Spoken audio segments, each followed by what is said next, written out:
What is up, guys? Frosty Austy0232 here today for another Frosty Features. Today we bring you the first of our tunes coming for the Rebirth team in Marvel Strike Force. So, for those of you who haven't seen us before, what this is a comic book background on characters that are coming to Marvel Strike Force, so that you can know the tunes that you use when you play the game.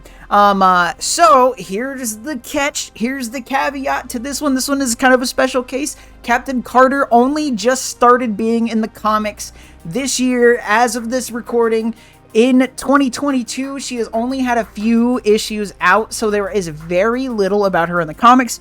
So we're going to talk some bold strokes. We're going to talk about some different reality versions of her. Typically, Frosty Feature sticks to the 616 version of a character, but Captain Carter very specifically is not in the 616. That is just regular old Peggy Carter. Sorry, I said Penny. Peggy Carter.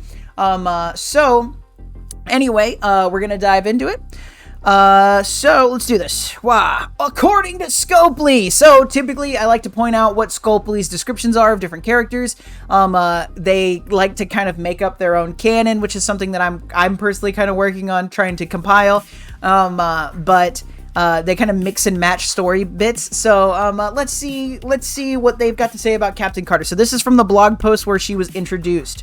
Captain Carter. What if Peggy Carter was the first Avenger instead of Steve Rogers? In an alternate universe, Peggy Carter declined to retreat to a viewing booth as Steve Rogers was prepared for his super soldier transformation. Hydra agent Heinz Kruger detonated an explosive device that injured Rogers and killed several others. Peggy killed a fleeing Heinz and then hastily volunteered to undergo the experiment in Steve's place, becoming the first to successfully become a super soldier. She was given the rank of captain and donned the colors of the Union Jack before leading the Allied forces against Hydra as Captain Carter. On her first mission, she successfully retrieved the Tesseract from Red Skull. During a later mission, Captain Carter sacrificed herself to stop the champion of Hydra by going through a wormhole from which she emerged almost 70 years later. There, she was recruited by Nick Fury to join S.H.I.E.L.D. and later by the Watcher to help stop Ultron from destroying the multiverse. What we have here, so we're still trying to figure out what according to Scopely is, but what we have here is a direct description from the Marvel What If series. So that is important to note, because usually they like to mix and match their canon. This is directly 100% from the What If series. So what we're getting is Captain Carter from the What If series. This is a good description. This is exactly what they intended. This is exactly what they sold us. So that is A-okay in my book. That is a first description in a few weeks, I think, that I 100% agree with. So that's a good description. Captain Carter. This is not that Captain Carter. I just prefer this costume. Name: Margaret Alexandra Carter. Name's not even Peggy. The one that we are talking about. So Earth 616's main storyline. We're going to talk about a few different alternate reality universes for Marvel. We normally do. This specific one is from Earth 82111. This is the What If universe for Marvel.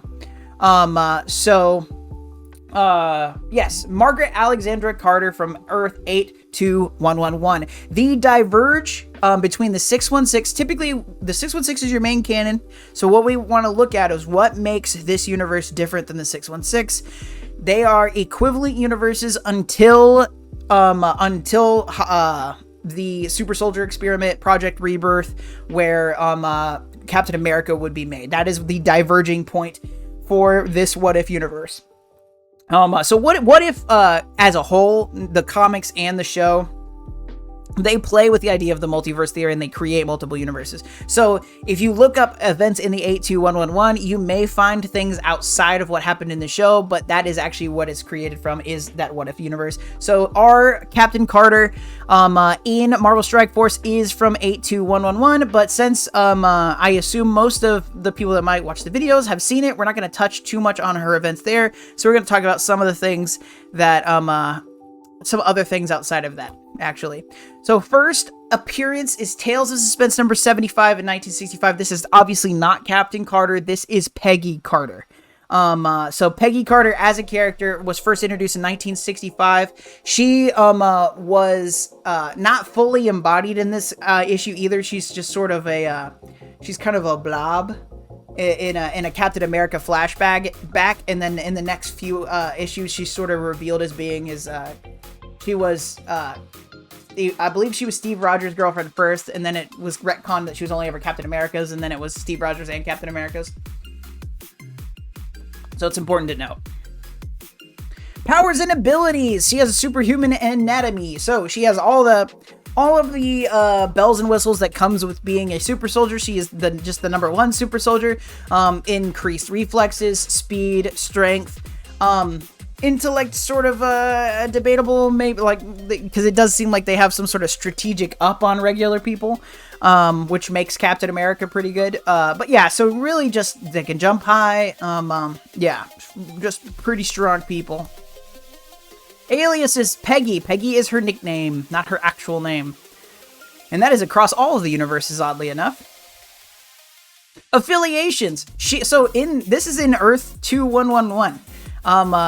Her affiliations are actually quite kind of grandiose for how little content there is of her, but she has been a part of S.T.R.I.K.E, S.H.I.E.L.D, Guardians of the Multiverse, SSR, and the Howling Commandos. SSR being the Strategic Scientific Research, which is kind of where Project Rebirth comes back in World War II. So yeah. Yeah. These in Guardians of the Multiverse, that's that group that shows up and fights the giant octopus thing at the end of the tentacle monster at the end of What If.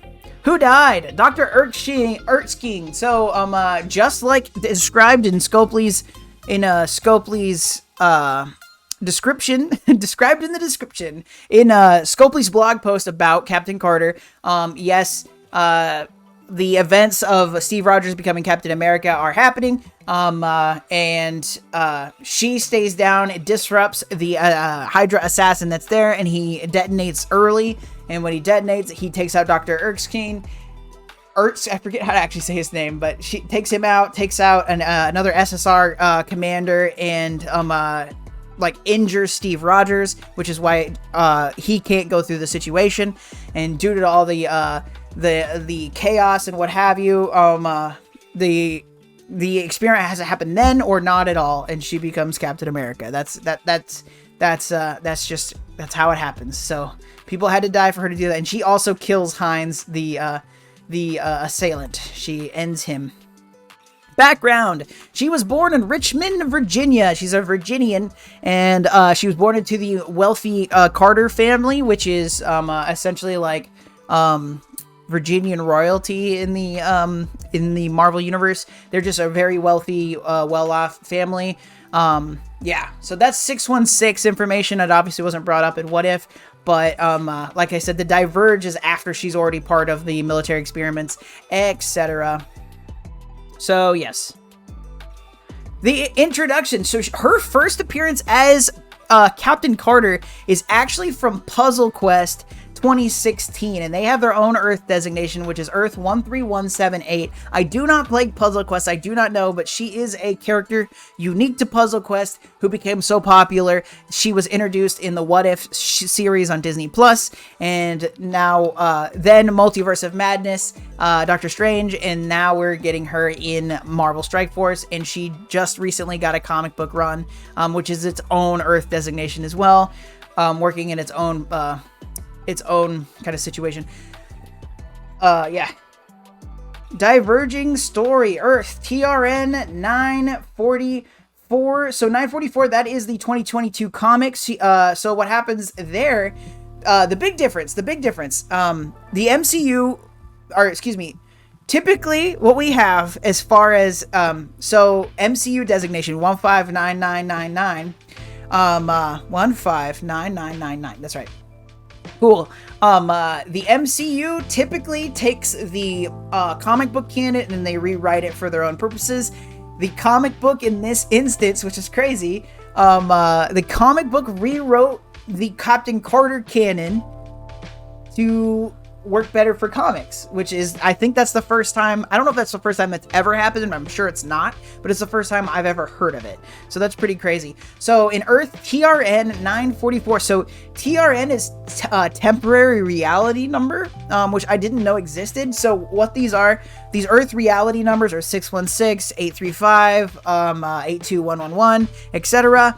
They all are canonized. But until they are canonized, they are theorized or they are proposed by different fans, etc. Like I propose that MSF's Earth designation reality number is Earth 039.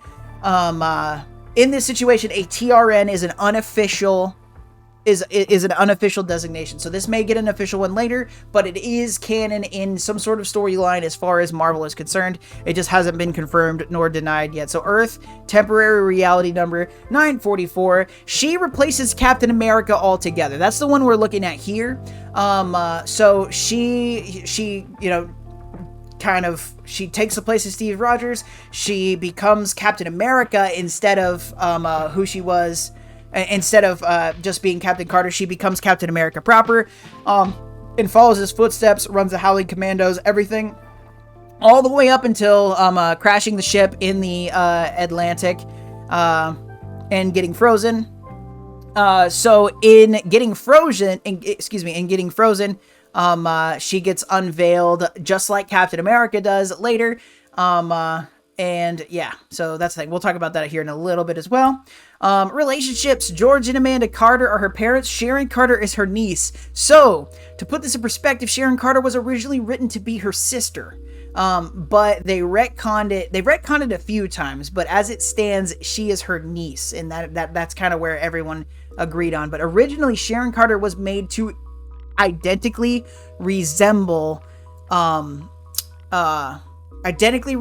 Peggy in every way, which isn't exactly genetically possible the way they've got it as far as the niece is concerned, but it's for the point of story, so it's okay. Notable events, What If episodes. So in the What If episodes, we see her become Captain Carter. She automatically is British. She follows in the steps of, she runs the Howling Commandos, working with the British in the U.S. Army. Taking out Hydra bunkers, etc. But a big difference between the What If version and the comic book version is in the What If version, she gets sent other places by the Tesseract. So in the What If episodes, we find, this is a spoiler, if I haven't already spoiled it, spoiler warning for the What If episode 1 of the What If series. But what we see is they are taking out Hydra bunkers, her and the Howling Commandos.